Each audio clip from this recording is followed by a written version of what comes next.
Teman-teman tim blockers yang terhormat, dimanapun Anda berada, selamat sore. Tidak terasa kita sudah setengah tahun di tahun 2022.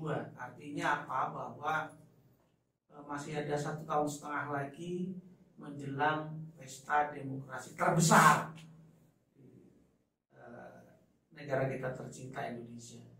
Teman-teman sekalian, seperti biasa ketika pesta demokrasi berlangsung, itu tentu saja ada banyak hal yang bisa muncul.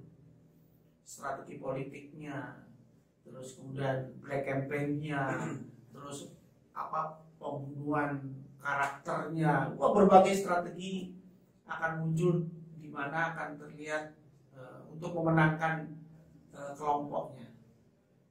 Jadi disitulah nanti akan keluar model-model cara-cara baik yang dalam tanda petik baik maupun tanda petik tidak baik. Apalagi di 2024 itu ada pileg, pilkada, dan pilpres. Rasanya kita harus siap-siap dan belajar dari berbagai strategi pengalaman yang terjadi di 2019. Nah, salah satunya yang paling menonjol di 2019 adalah fenomena penggunaan politik identitas untuk menarik masa pemilih. Itu di beberapa pilkada juga terjadi, terutama ada di Jakarta, kemudian di beberapa tempat lain. Dan apakah politik identitas itu masih menjadi satu strategi yang relevan untuk menarik jumlah pemilih, jadi magnet bagi pemilih? Dan siapa yang diuntungkan dalam kegiatan atau penggunaan narasi politik identitas ini? Apakah partai politik yang berbasiskan agama dan sebagainya? Nanti kita akan bahas itu. Di studio sudah hadir narasumber seorang sosiolog dari Universitas Widya Mataram yang sudah juga sering dan sangat membantu di Timau Blog Channel untuk memberikan informasi dan pencerahan, Bapak Dr. Marta Dhani Nur. Kita akan membahas bersama Pak Dhani seputar politik identitas. Itu ya. Baik. Selamat sore, Pak. Selamat sore, terima kasih. Pak,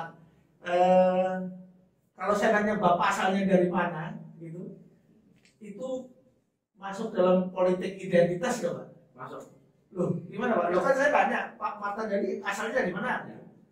Ya, kalau dari mana itu kan biasa menunjukkan kelahiran kan? Iya, tempat kelahiran. Kelahiran itu memang berhimpitan betul dengan etnis. Nah, ya, berhimpitan kan, meskipun itu tidak benar. Tapi ya kecenderungan besar di mana kita dilahirkan tentu dengan dengan orang tua keluarga kita kan gitu ya.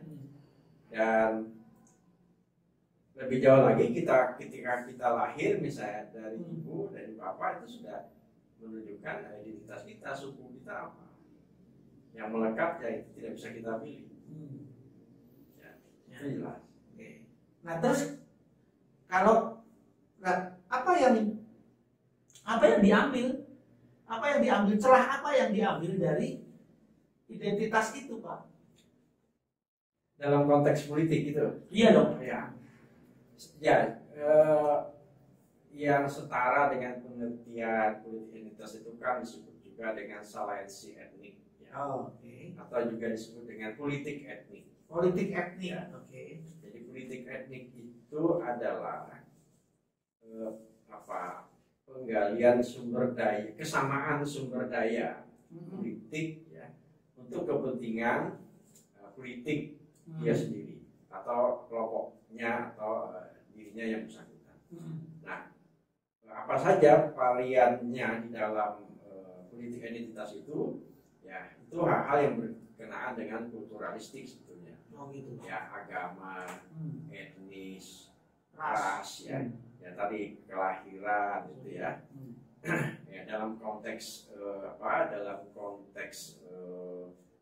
tertentu itu identitas gender juga itu bisa menjadi bagian dari yang disebut dengan politik identitas. Sejauh hal-hal yang sebetulnya identitas yang tidak bisa dihierarkis ya, Jadi dalam sosial itu tidak bisa ini, tidak bisa dipertikaikan.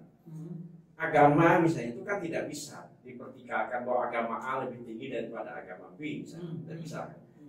Ras tidak bisa dipertikaikan, ras A lebih tinggi daripada ras B, misalnya kan itu. Etnis juga begitu. Identitas gender juga tidak bisa. Kelelakian itu lebih tinggi daripada perempuan, perempuannya tidak terima. Nah, begitu pun perempuan lebih tinggi dari laki-laki juga terakhirnya tidak.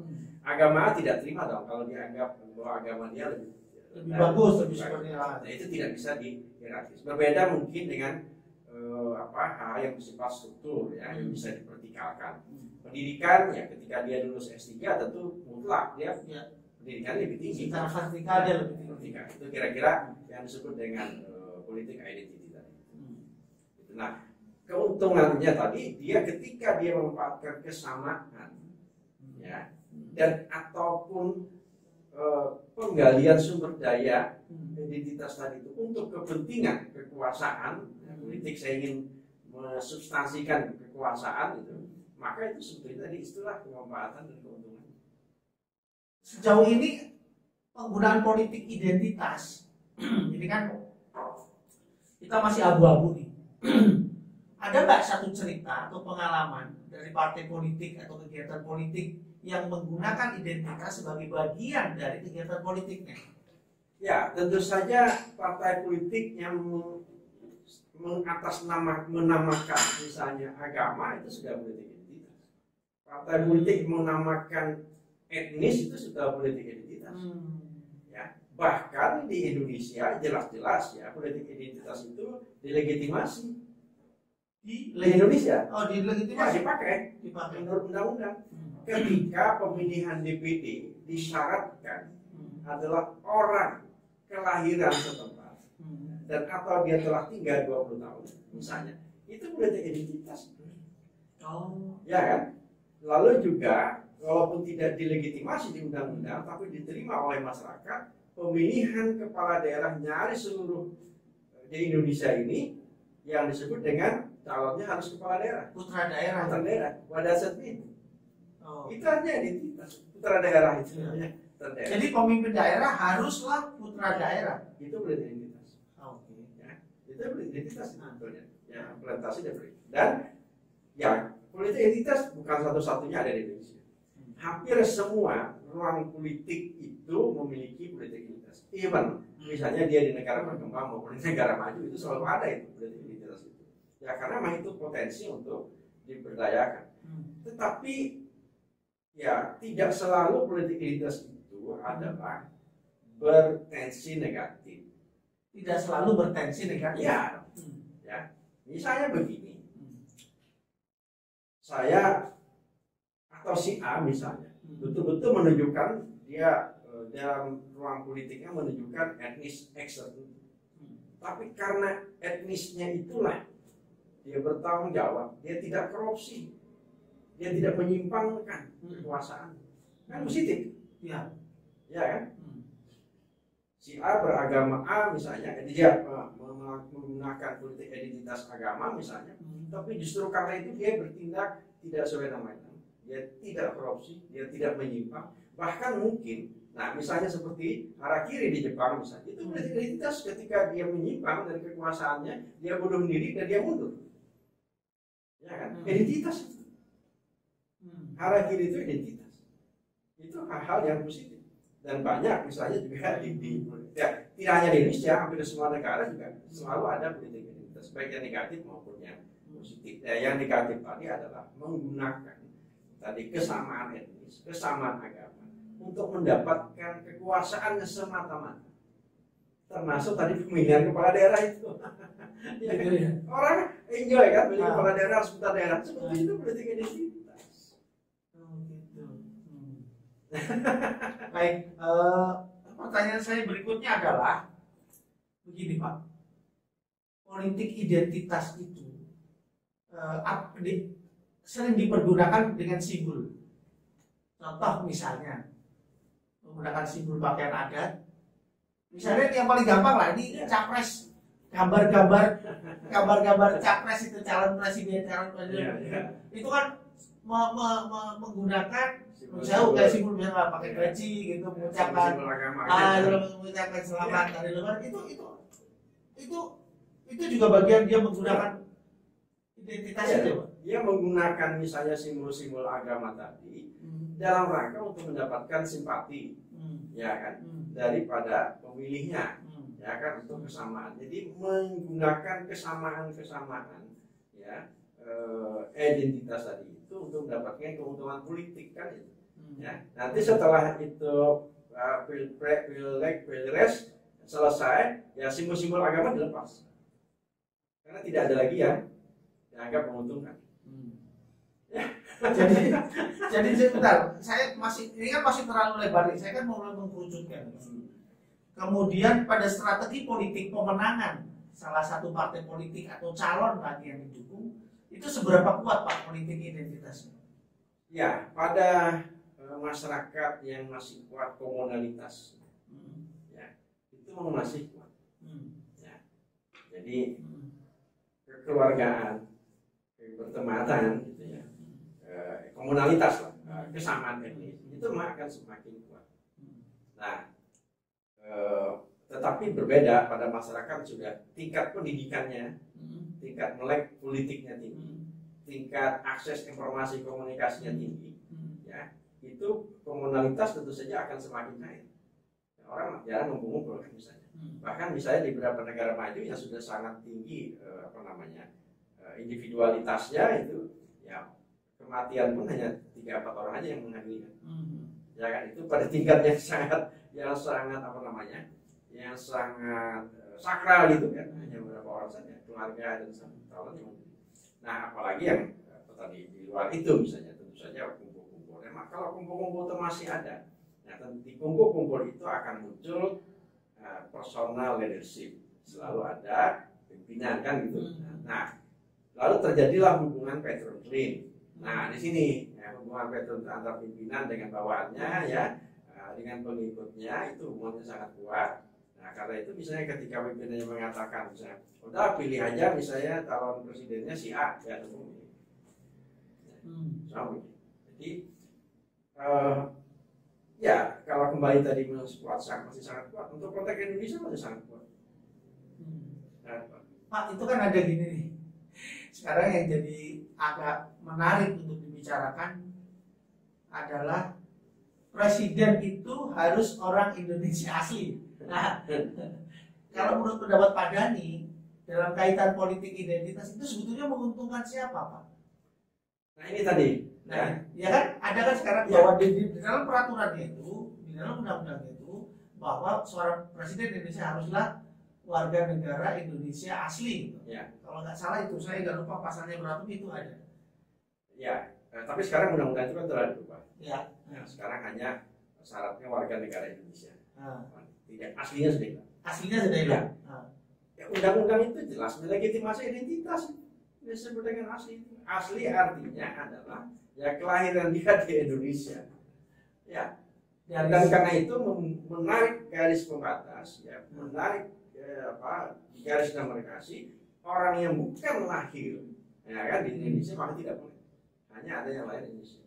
Warga negara ya Pak? Ya, warga negara. Nah, sekarang dirubah itu tidak, garis itu, batas itu tidak ada. Batasnya lebih luas adalah warga negara Indonesia. Ya. Jadi pertanyaan tadi sebetulnya menguntungkan, yang menguntungkan sepihak saja. Ya, menguntungkan sepihak saja kalau warga negara Indonesia. Tapi dalam konteks tertentu mengatakan, nah pada saat itu ya itu yang awal Devani Fadas ya mengatakan memang penting orang Indonesia asli itu dalam konteks kemerdekaan kita agar rasa tanggung jawab. Nah, ini tadi ya prasangka positifnya bagi para pendiri bangsa, kalau dia orang Indonesia asli dia akan lebih bertanggung jawab kan gitu ya kan gitu. Sama seperti tadi syarat-syarat pemilihan anggota DPD, kalau dia anggota asli masyarakat asal, dia akan putra daerah, dia akan lebih bertanggung jawab. Sama seperti juga walaupun tidak di undang-undang, calon kepala daerah, putra daerah, sama itu harapannya, itu lebih bertanggung jawab, lebih mengetahui daerahnya, positif cara berpikir dia kan. Nah, tapi dalam konteks tertentu itu membatasi. Nah, dalam konteks membatasi itu dia ya dipandang melanggar aspek demokrasi. Kan begitu. Ya, ya. Nah, pertanyaan saya berikutnya adalah sekarang lebih kepada partai politik nih, Pak. Kalau kita lihat di partai politik yang ada di Indonesia itu sekarang ini banyak yang berbasiskan pada ideologi agama. Ada beberapa partai politik yang walaupun kita sudah tahu.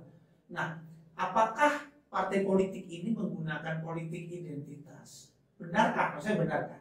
Atau apakah dia menggunakan politik sebagai strategi untuk mengunggulkan itu artinya bisa mendapat rekrut lebih banyak, mengingat mayoritas penduduk Indonesia adalah Muslim, beragama Islam, atau gimana Pak itu? Ya, kalau tadi dikatakan ada orang mengatakan tergantung niatnya gitu ya. Tapi lepas dari itu, ketika mencantumkan ya politik itu pada ranah yang disebut identitas kulturalistik, jelas itu artinya menggunakan. Apakah itu bagian dari strategi? Dikatakan atau dikehendaki atau tidak bagian strategi, ya tentu ingin pertama partai itu mengatakan akan memperjuangkan kesamaan identitas ini. Kan itu kesamaan politik, ya akan memperjuangkan kesamaan politik. Dan karena dia memperjuangkan kesamaan politik, ya tentu juga akan meraih sumber daya dari kesamaan politik itu. Ya. Boleh dikatakan strategi itu sebagai tujuan, dan boleh jadi itu adalah tujuan. Jadi boleh jadi itu cara memang juga untuk ya, memperjuangkan kesamaan identitas tadi. Nah, termasuk etnik misalnya ya, di Papua itu Dewan Perwakilan Rakyat misalnya ya, Dewan Perwakilan Rakyat. Kemudian di Aceh kan ada partai Aceh misalnya, itu sama saja juga ya, identitas juga. Nah, sebetulnya kalau mau ditarik lebih jauh ini dalam perdebatan akademis ya, otonomi daerah misalnya, itu kan sebetulnya langsung tidak langsung adalah menampung persoalan identitas politik itu sebetulnya. Ketika diberikan otonomi daerah, ya, maka ada alasan, ada ikutan tentang politik identitas. Padahal tadi otonomi daerah katanya itu kan lebih baik. Iya kan? Iya. Nah, sama seperti negara federalistik. Negara federalistik itu juga variannya ada politik identitas. Di sana itu dia diberikan kewenangan agar kekhususan kulturalnya, kultural politiknya itu bisa terlindungi, bisa dikembangkan. Negara federalistik dalam konteks negara demokrasi sekalipun itu juga memakai politik identitas. Nah, kalau begitu gini, ini kan kegiatan demokrasi kan dari tingkat lokal sampai dengan tingkat nasional, dari berbagai versi ya. Kemudian, kalau begitu politik demokrasi atau demokrasi di tingkat lokal, Pak, itu merupakan ruang terbesar dari politik identitas ya. Oh, ya. Ruang terbesar, ya, itu memang ya dia seperti pisau bermata dua. Satu sisi dia memang akan membahayakan karena dia membatasi hanya untuk kelompoknya, tidak menerima, bahkan kemudian akan melawan kelompok yang berbeda. Tetapi boleh jadi ini adalah satu kekuatan menyatukan daerah itu sebagai sebuah kekuatan. Masyarakatnya bersatu dengan kesamaan identitas untuk sesuatu. Nah, lalu ini kan untuk sesuatu apa nih? Untuk sesuatu yang merugikan orang, apa untuk sesuatu yang kemudian bisa saja, ya, misalnya begini, ada etnis tertentu karena memang kulturnya itu melindungi orang, dia kuat memang etnisnya, tetapi kekuatan itu tidak untuk merugikan orang. Kekuatan itu justru untuk ya membangun kesamaan, kemitraan, melindungi. Karena tadi ini bahasa lebihannya keren ini, dia gengsi, malu dong. Sebagai orang etnis X, dia membiarkan tetangganya. Ya, malu dia kemudian memusuhi orang. Identitasnya sangat muncul. Jadi ya tidak selalu itu kemudian tadi nadanya negatif.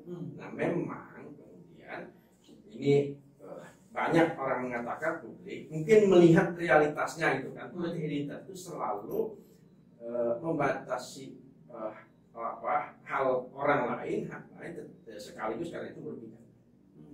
Karena itu merugikan. Dia apalagi misalnya politik-identitasnya dalam konteks berpikir dominan. Oh, yang penting dia mendominasi gitu. Ya kalau sudah berpikir mendominasi, itu pasti akan merugikan orang. Meskipun dominasi itu misalnya juga kecil pun tidak baik. Dominasi itu apalagi besar. Besar membahayakan juga, dominasi kecil juga membahayakan. Ya. Itu dalam konteks sosiologi disebut dengan mayoritas dominan. Sama tidak baiknya dalam negara demokrasi minoritas dominan. Oh gitu ya? Ya. Nah yang terjadi di Indonesia kan begitu Pak. Di Indonesia ini, ya di Indonesia ini sebetulnya tidak ada mayoritas dominan dan juga tidak ada minoritas dominan. Tapi fenomenanya masing-masing ingin melakukan dominasi. Oh, masing-masing ingin melakukan dominasi walaupun tidak dominan. Belum realitasnya belum dominan.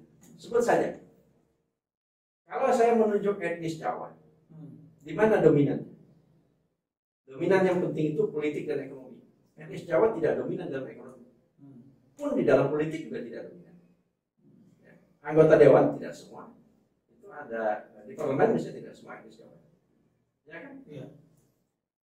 Lalu tunjukkan lagi mana yang dominan di bidang ekonomi, etnis tertentu. Nah, kalau buat ras tertentu, ya mungkin bisa saja ras tertentu itu Chinese di Indonesia menguasai misalnya, boleh jadi dengan menunjuk misalnya penguasaan lahan atau kekayaan orang Indonesia itu hanya dikuasai oleh 10%. Seluruh kekayaan Indonesia hanya dikuasai oleh 10% orang. Ya, 10 orang ya. 10 orang kan itu. Selebihnya itu adalah milik orang banyak yang lain. Nah, itu dominan. Tetapi itu tidak bisa disebut dengan mayoritas dominan karena dia tidak menguasai politik. Etnis Cina tidak menguasai politik. Anggota parlemen partai politik Cina enggak. Tapi dia menguasai sistem ekonomi. Iya. Ekonomi ya. Padahal yang disebut dengan mayoritas dominan itu kalau dia menguasai ekonomi dan politik. Itu baru dikatakan. Yang menguasai politik siapa Pak? Yang menguasai tidak ada. Di Indonesia partai-partai politik juga belum. Tidak. Ya.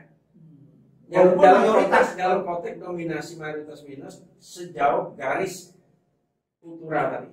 Ya, sejauh kultural. PDIP tidak menunjukkan kulturalistik misalnya di sana. Tidak. Ya kan? Dia dominan misalnya suaranya kursinya paling banyak misalnya di parlemen ya, tapi dia tidak menunjukkan identitas kultural. Islam juga tidak. Kalau Golkar kan hampir menguasai pada zaman Orde Baru, sama identik kan itu hampir dengan bagian identitas. Golkar iya, tapi Golkar kan tidak menjadikan identitas apa dia. Dia tidak menjadikan garis kulturalistik. Dia Golkar tidak mewakili adalah orang Jawa atau misalnya orang Sumatera. Tidak. Ya, agama A juga tidak.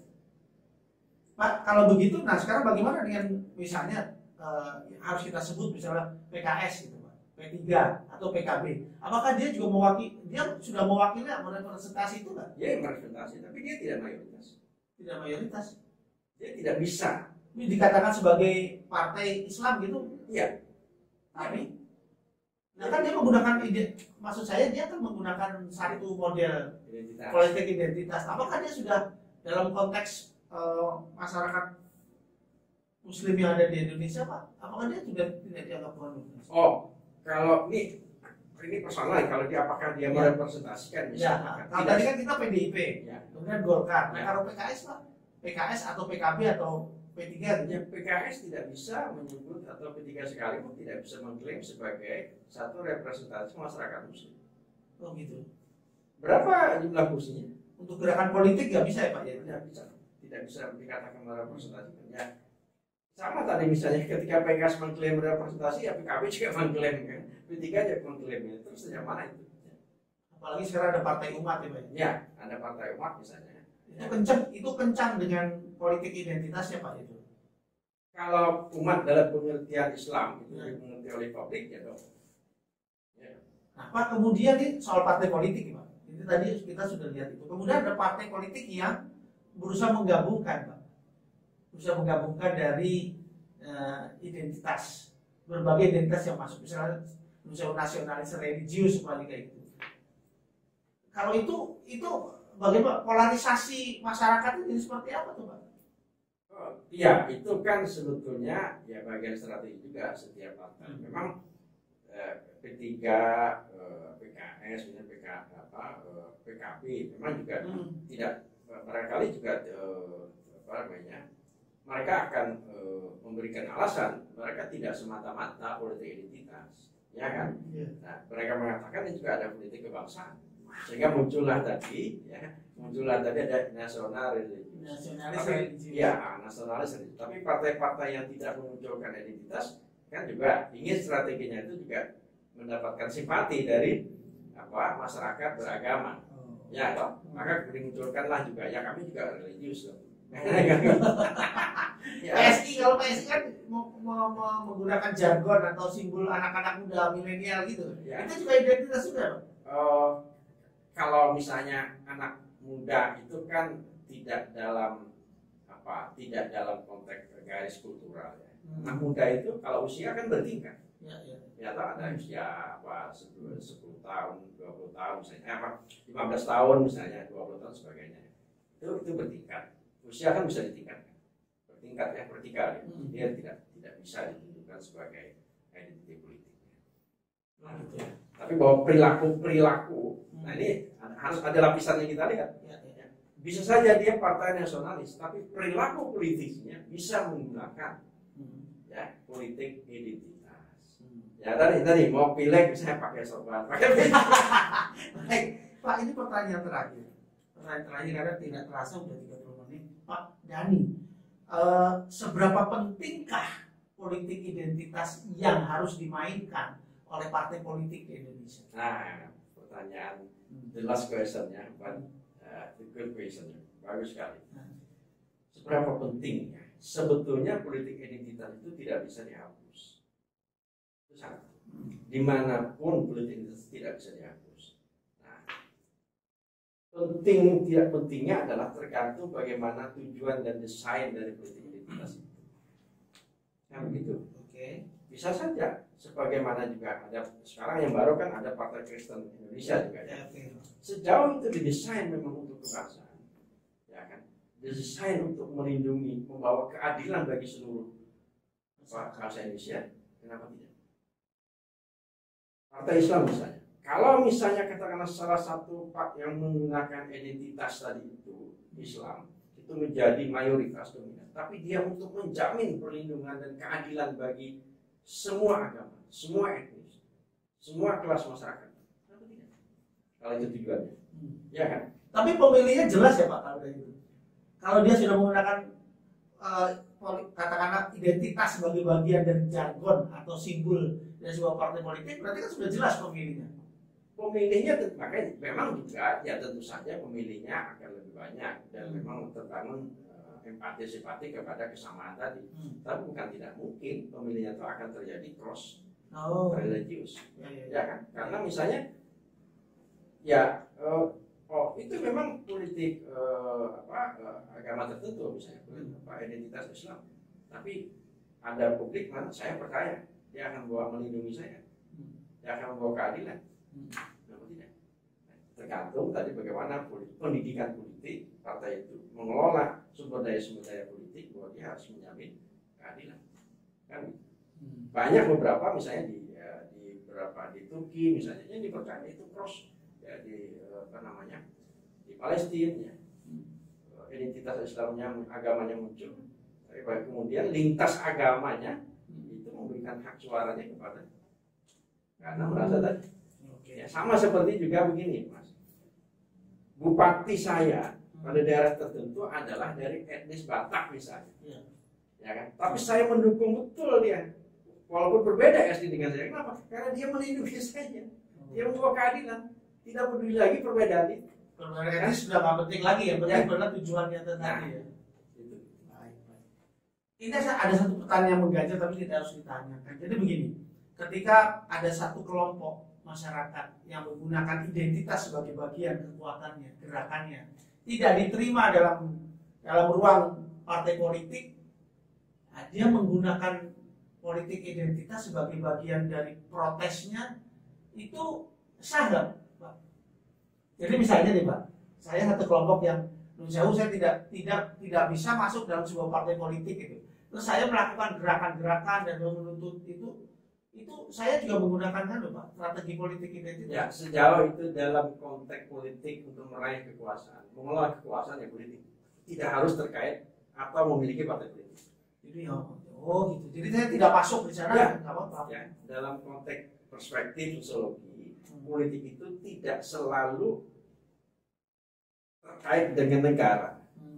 Tapi substansi politik itu dalam sosiologi itu adalah kekuasaan. Entah itu di rumah, entah itu di RT, entah itu di pemerintah, atau di partai. Sejauh itu terkait dengan kekuasaan itu politik. Ini pun ada politiknya. Aduh, luar dia membahas politik menjadi sangat berat. Saya tidak bisa membayangkan teman-teman di Jakarta sana mesti pikirannya berat sekali.